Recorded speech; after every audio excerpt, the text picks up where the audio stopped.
Welcome back. Weather's let up a little bit. It's considerably warmer in the shop, so it's time to get to work.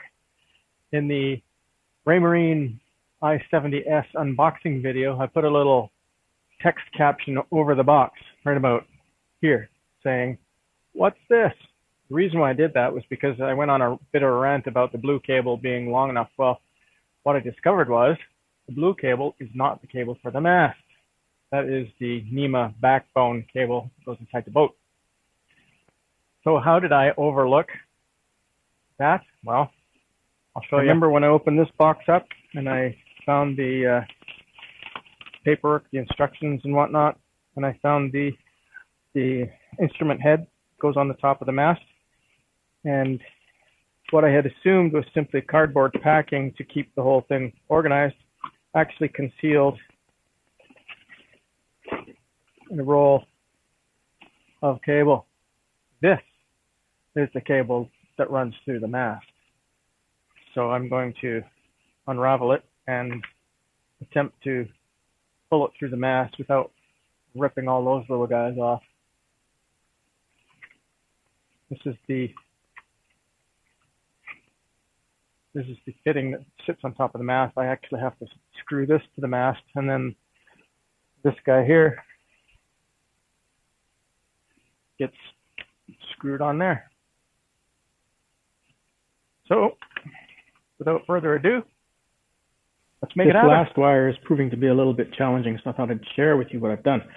There is a cable running through the mast that was left there from the original installation for the express purpose of pulling wires through. This guy here. So what I did was I used one of the wires that I had pulled out previously. It's this guy here. Attached it to the cord that was left for pulling things through, and I pulled it back. Now, my plan is to attach the new cable, this guy here,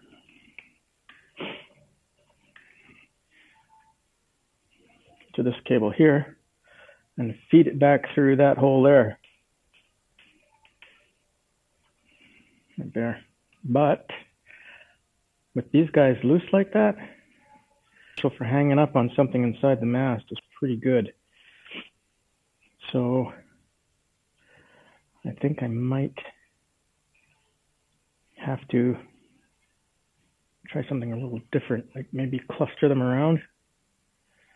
They all have to go back in there. And I'll figure it out. I'll let you know how I made out. Well, I succeeded in pulling the last of the cables. I had to make a couple of minor adjustments. I wanted to run the cable alongside the VHF cable, but the connectors for the instrument pack were just too big. They wouldn't fit down beside that, and I didn't want to drill the hole any bigger. So I utilized the old masthead light conduit, and I ran it down that, and that worked okay. So the cables have all been run. Now it's just a matter of mounting the hardware. This is the base for the wind instrument, and I'm going to attempt to place it on the masthead. So I think I'll probably put it on the side of the mast, or I might put it on the front of the mast, but there's not a lot of real estate up here to mount the thing. It's not a very big mounting pad, but it's big enough that it interferes with some of the hardware that's here already. So I'm not sure where I'm going to put it, but I'll figure that out, and then I'll mount it. It's just a matter of a couple of screws. There's the masthead instrument pack transponder installed. So we've got wind speed, wind direction. The wire is running down in the mast. I'm going to secure what's left of the cable and then fill the hole up with some 4200. But first I have to put the masthead light on and the VHF antenna on. Once I've done that, the masthead is complete.